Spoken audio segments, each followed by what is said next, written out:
Hello, I am Susan Hernandez. This is Fundamentals of Forensic Psychology with Dr. Linebach at Liberty University. Today is March 8th, 2020. My presentation is called Psychological Theories of Crime. Omniform psychological theories have been utilized to study lawlessness and dereliction. The notable prospects critiqued are learning theories, personality theories, theories of psychopathy, and cognitive and social development theories. Such are covered in the review owing to preambling the ensuing precedents. 1. Principal creeds of the theory had been used to interpret crime.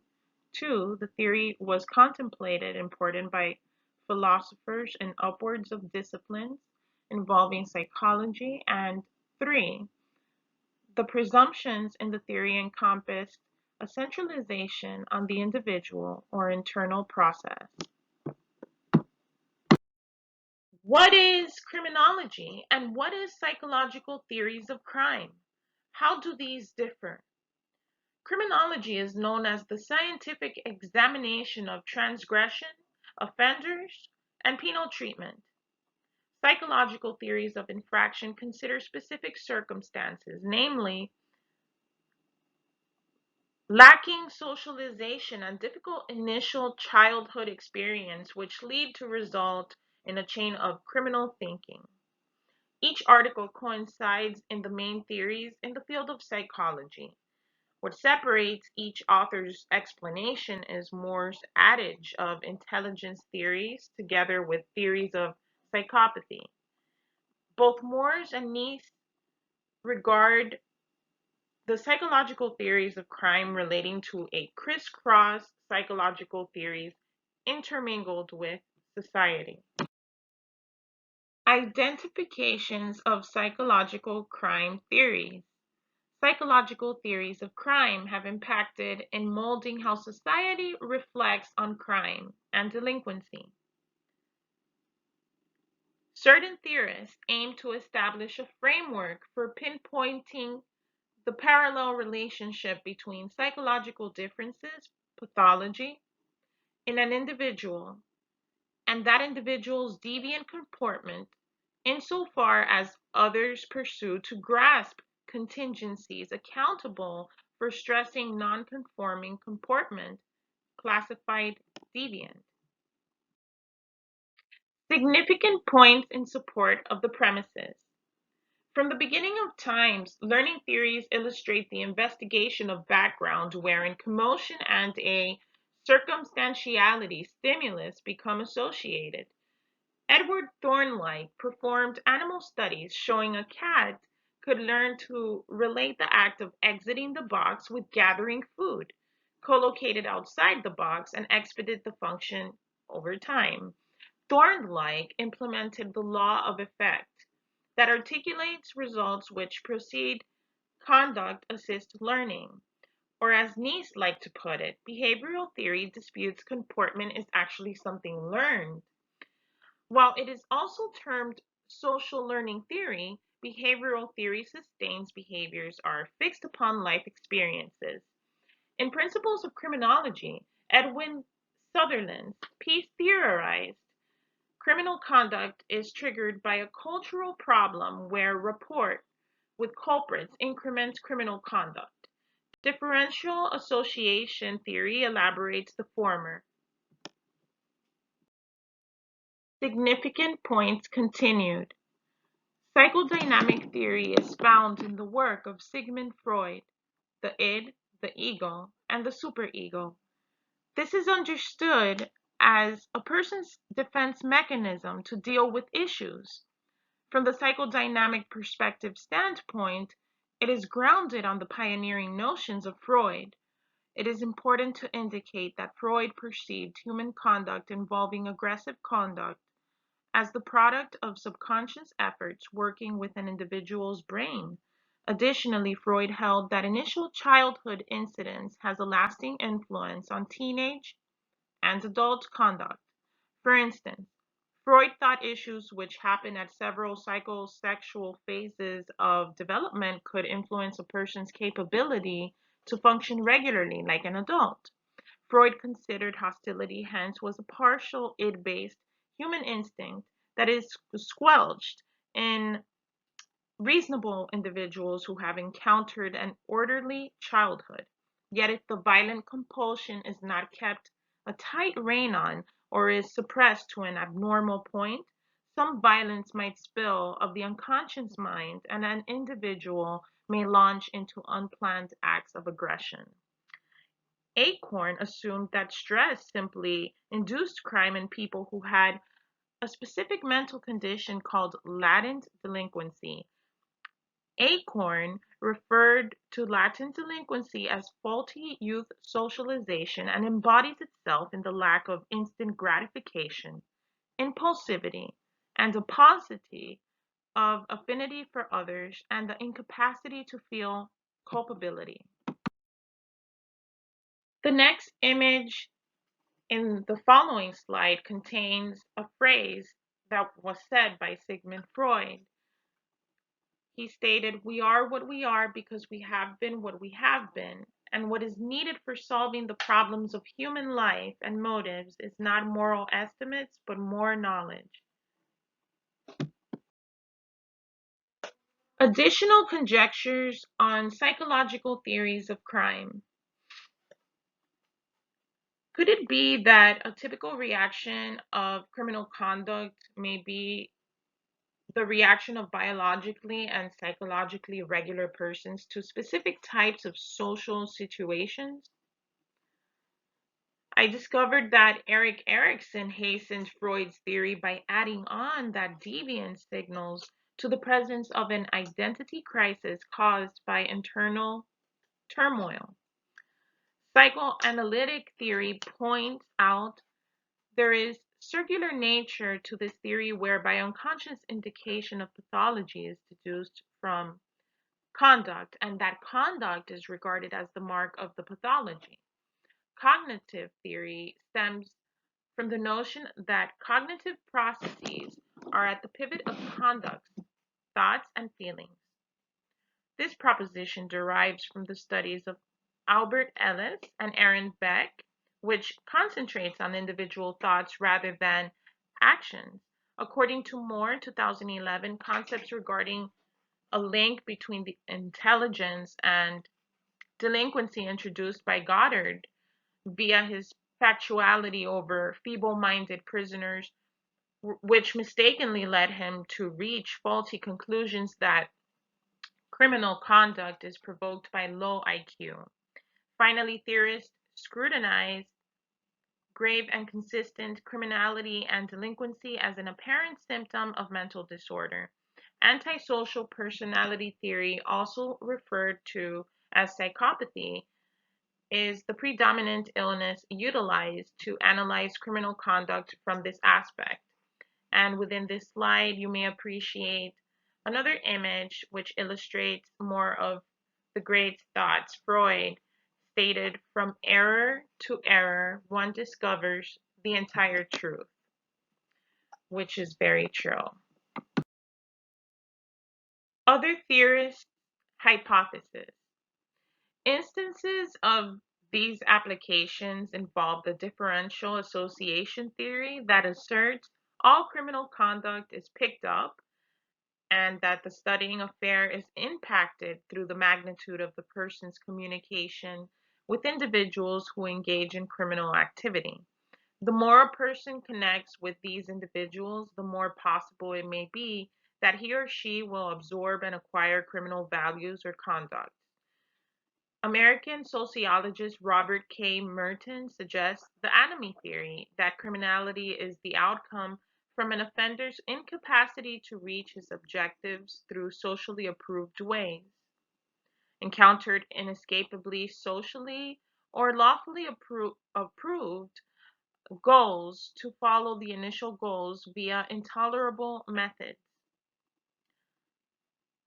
A saying stated by Robert K. Merton is most institutions demand unqualified faith, but the institution of science makes skepticism a virtue. Examples of psychological theories. I'd like to discuss first these basic presuppositions, which are surrounding criminality, are the outcome of first, faultiness of psychological growth, second, repetitive conducts of aggression and violence, third, inherent personality traits are mannerisms in which offenders share with one another, and fourth, there is a connection between criminality and mental disorders. As an example, there were two childhood friends, Amy and Rory. Uh, as they grew up, they took different paths in life. Amy enjoyed reading, and she was okay with having fun doing that, just that. And then Rory obtained a thrill, so to speak. He craved taking risks and danger, in which led him into criminality. And these are some examples of psychological theories of crime. Here and now are the threats beyond an ugly brand in offenders or the reflection of psychological theories of crime. Criminals tend to enjoy threatening others. Sometimes these threats are factual and sometimes they're not. Um, if we look to the chart on our right, we may appreciate different classes in which have been reported by different agencies.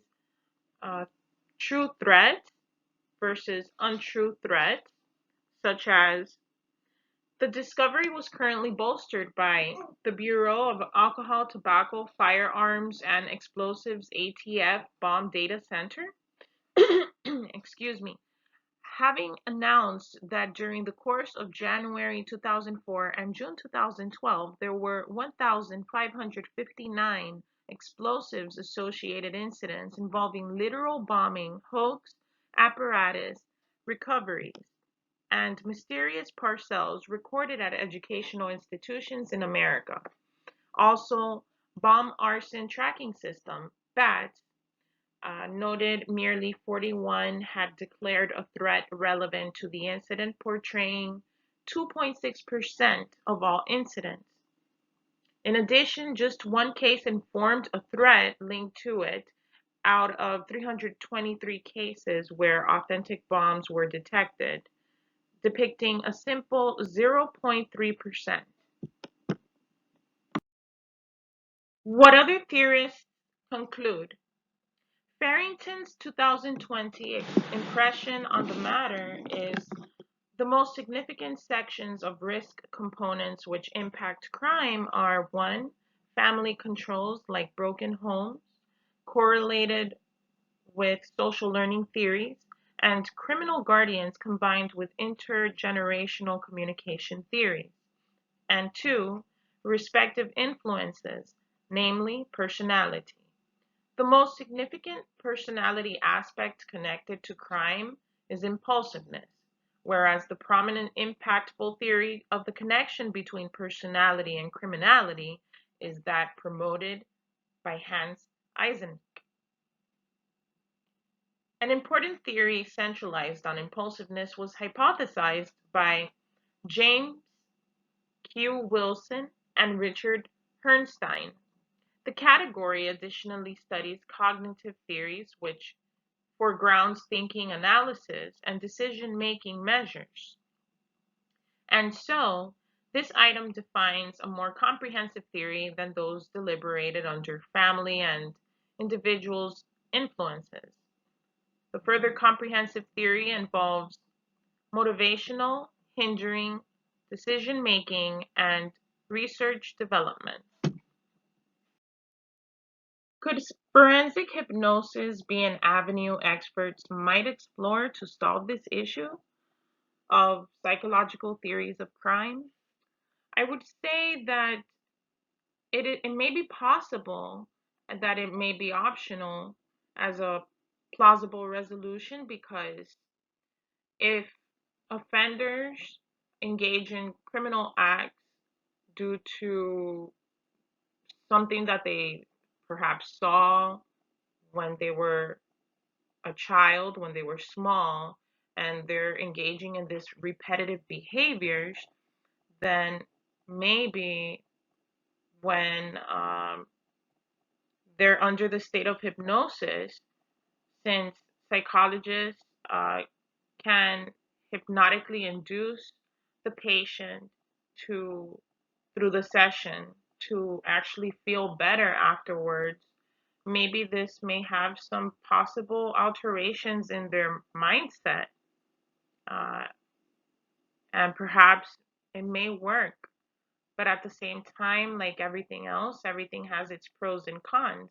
Even if this were a possibility, what about the cons? Um, what are the after effects of a hypnosis session, and what can happen? Are they going to remain uh, effective? Is the patient in question going to continue feeling pleasant feelings and feeling differently, or are they going to be disoriented, etc.? Do the pros of a plausible resolution outweigh the cons? Let's find out. The underlying problems around hypnosis, its impact on memory. Forensic hypnotic interviewing, well known in the 1980s, has definitely ostracized during the last few years, and the cognitive interview has surged in its place, regardless of it using various hypnotic strategies. Another conflict regarding hypnosis are the unwelcomed symptoms of induction, shifting from headaches and nausea to psychotic episodes. Also, memories gained through hypnosis were regarded by study partners with higher reluctance, and non hypnotically motivated recalls were viewed as more solid in a civil sexual abuse case analyzed. If criminals lived by the laws of psychology intertwined with personal faith, then disorder would disintegrate. Humankind is created in the Creator's design, and for that we shall be ever grateful, ever capable, ever successful of being tailored to our best version of ourselves, for us and for Him first. In Habakkuk 2000, scripture indicates God is the core to all truth. Truth gives focus to human life. It provides an anchor in a chaotic world. Within this following slide, we may regard psychological models of crime as we discuss aspects which are internal to the person instead of the external aspects mentioned by sociological theories. Sociological theories zero in on crime in a macro sense, whereas psychological theories take a micro avenue to recognizing this experience. For instance, sociological theories of crime encompass social structural, whereby the facilities that sustain a society together crumble and lose their impact over individuals' conduct. When communities convert into more disorganized, enemy and tension occur. Social control are the ties persons cultivate with other individuals and facilities, along with their convictions and endeavors, lose their impact and control over the individual's conduct. Social conflict results when crime occurs from injustices between social classes and the suffering of those overburdened and paralyzed. The justice system is observed as a force of those in power. Therefore, as long as we maintain an optimistic attitude, we may find solutions for psychological theories of crime. We have reached the final slide containing the references for my presentation, which I hope has been enlightening to the topic of psychological theories of crime. Thank you. See you in class. Be safe.